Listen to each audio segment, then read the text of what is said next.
Hey everybody, and welcome back.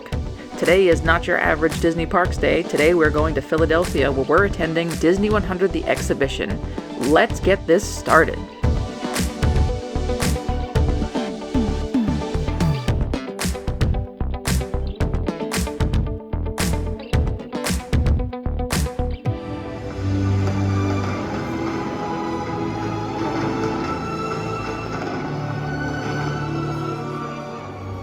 The exhibition kicks off with the hologram of Walt Disney, and while this brought a little bit of a lump to my throat, there are some that either love this or hate this, so we'll let you be the judge.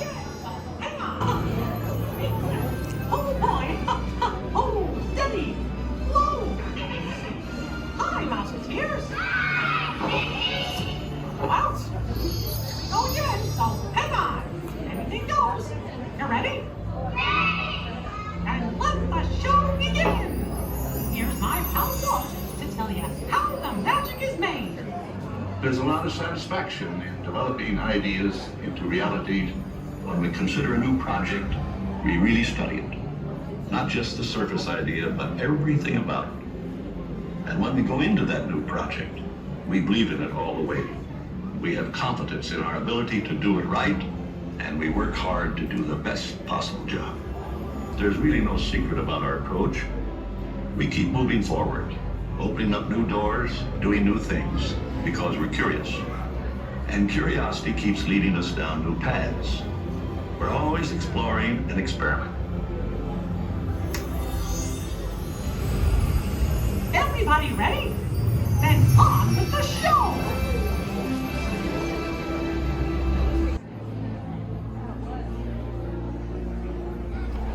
How this exhibition begins truly is where it all began. This was a neat treat to start out with. These are some clips from the Alice comedies, which is some of Walt's earliest work. And I'm talking before Oswald the Lucky Rabbit early works.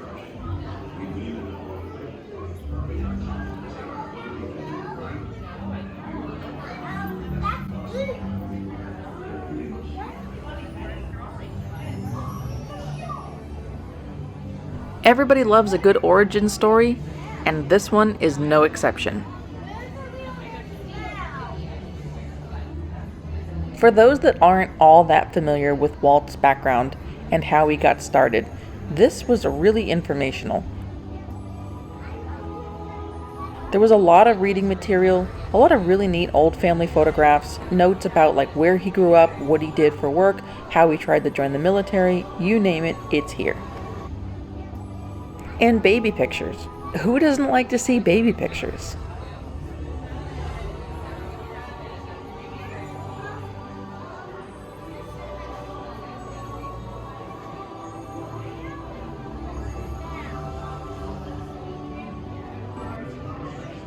With the loss of Oswald the Lucky Rabbit, I think it would have been really easy for Walt to just quit.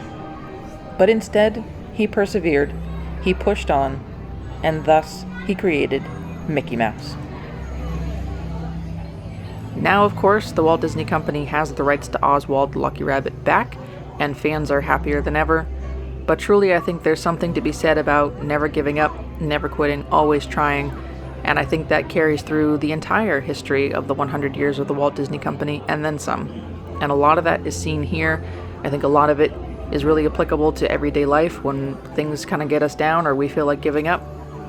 Don't, because you never know what something better might be coming around the corner.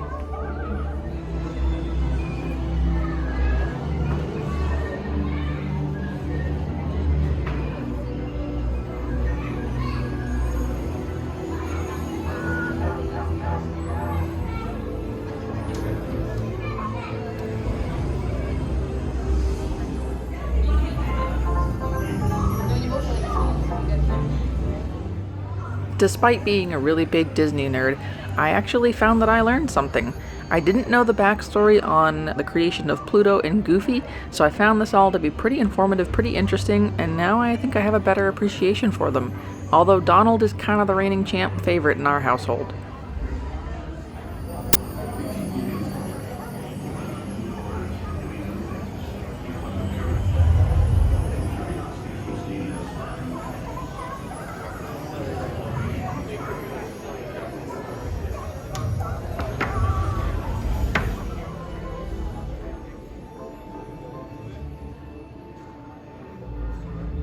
For any of you that have attended the Mickey's Not So Scary Halloween party at Walt Disney World in Orlando, you may recognize these skeletons as part of the projections during the nighttime spooktacular.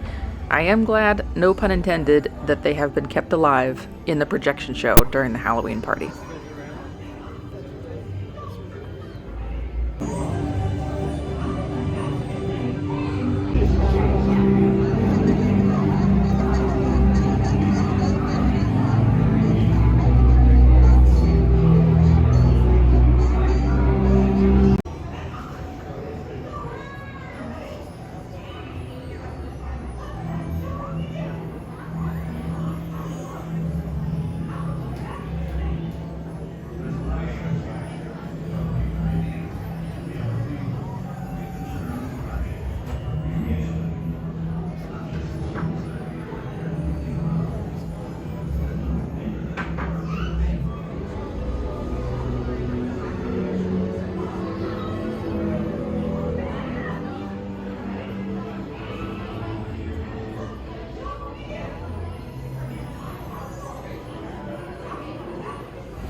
This may have been one of my favorite rooms. Not only was it just beautiful to look at, but it was really neat to just take in all around. Overall, really immersive, beautiful music playing, lots of really cool little sound effects. The imagery that was being displayed on the obelisks kept rotating between different scenes from different Disney movies, so that was kind of fun. Lots of memorabilia and lots of cool stuff. Really neat to be able to see some of the concept art from the original movies, such as Snow White and the Seven Dwarfs. We were able to find props from movies like Mary Poppins and Sleeping Beauty. For anyone that really likes, the behind the scenes of movies and how they're made and where that inspiration came from, this is the room for you.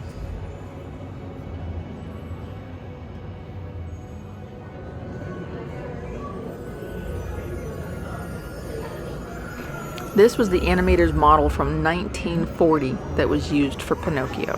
How cool is that? And his little lederhosen. Oh my gosh, this makes me want to go to the Germany Pavilion in Epcot so bad. When I recognized this, I may have gasped a little bit. This is the book that was used in the opening credits of Sleeping Beauty. It's actually real. Look at it. Look at all the gems, the jewels, the baubles. My goodness. The interactive stuff wasn't just for kids. Watch what happens when I turn the page. Ready?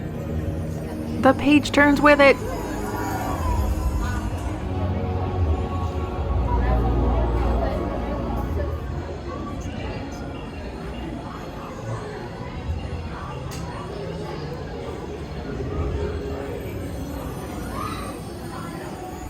I'm going to go ahead and say it. I think some of the concept art might actually be prettier than the movie itself.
I found this section of the exhibition to be pretty interesting.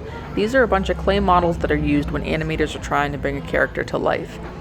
Generally, if animators don't have a real person or a real animal to bring into the studio and study, they'll make them into a clay model, so that way they can inspect them and kind of study them from every angle to really make sure that they're bringing that character to life as best as possible.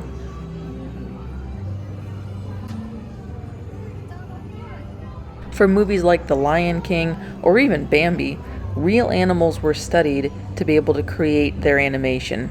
I think it gives them a much more lifelike appearance, especially when they can make the faces resemble just a little bit like the people who voiced them.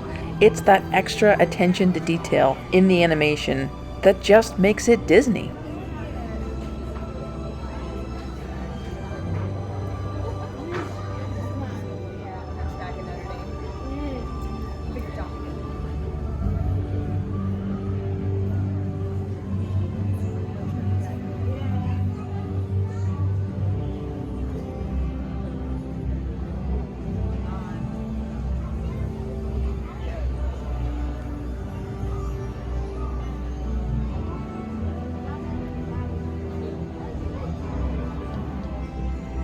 There's a lot of really cool characters in here. Probably my favorite would have to go to the genie, R.I.P. Robin Williams. But I would be curious, is one of your favorite characters featured here? And if so, which one is it?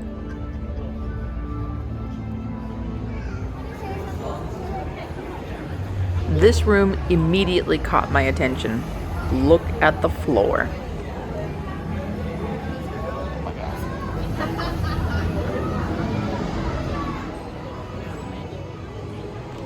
I truly love the Pirates of the Caribbean movies.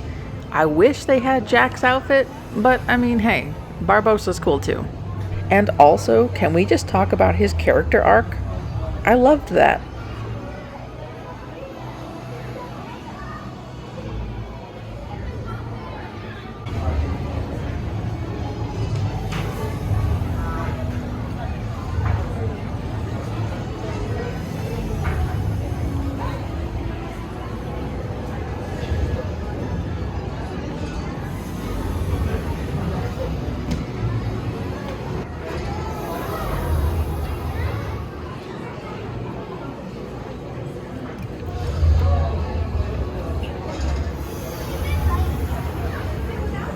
For those of you that don't know, Bedknobs and Broomsticks just happens to be one of my absolute favorite movies.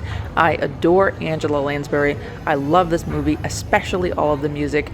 This is a pretty classic scene and one of my favorite scenes, to the point where I actually have the Loungefly backpack to coordinate. So yeah, I'm a fan.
Moving from the jungle to a galaxy far, far away. I do wish that we had entered with a little bit of John Williams music, but hey, that's okay. We got to see some really neat props from the Star Wars movies. Probably my favorite happened to be the Porg because he's just so cute.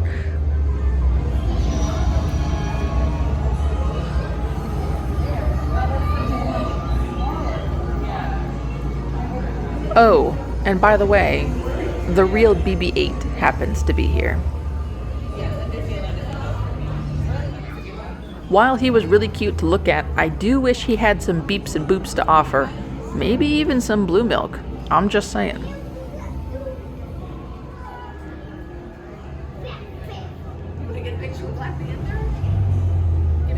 Moving on from Star Wars to the world of Marvel, we have the costume from Black Panther. This part of the exhibit had quite the line to get to. As you can see, we have helmets from different Marvel characters, everywhere ranging from Thor to Star-Lord to Ant-Man, and of course, everyone's favorite, Loki. And on that note, every time I take my dogs to the dog park, there's always like 6 dogs named Loki. What's up with that?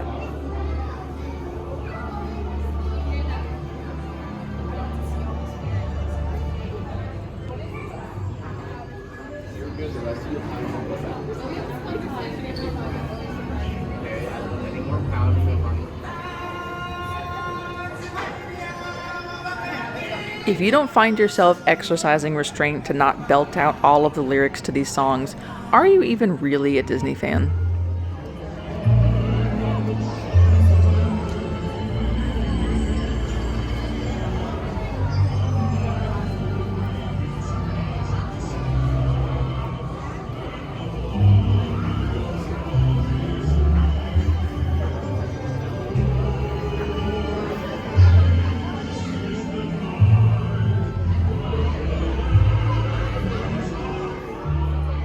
See, I told you, it's hard to not sing along.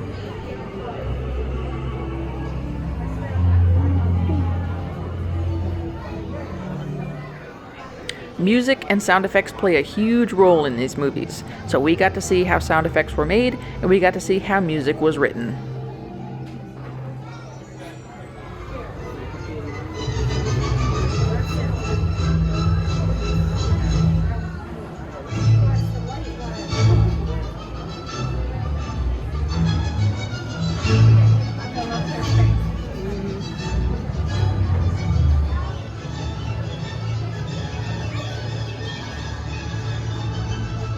And when you can't be at the parks, a selfie with the Mickey statue works just fine.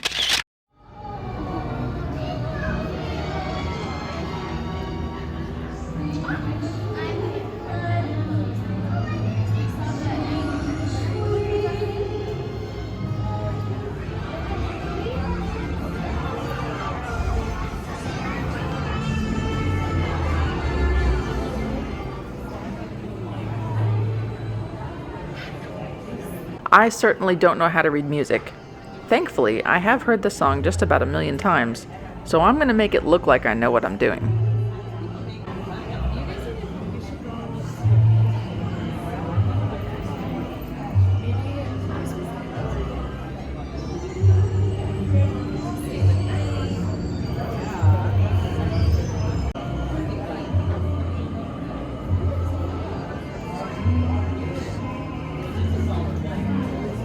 There I go again, singing, humming. I can't help it. It's just so good.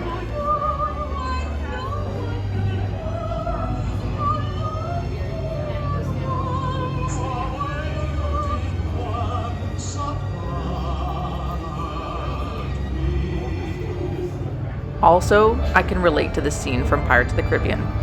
While in this exhibit, I was moved by the music, I was into it was emotional. So I guess I'm Davy Jones now? So that wraps up part 1 of our trip to Disney100 The Exhibition.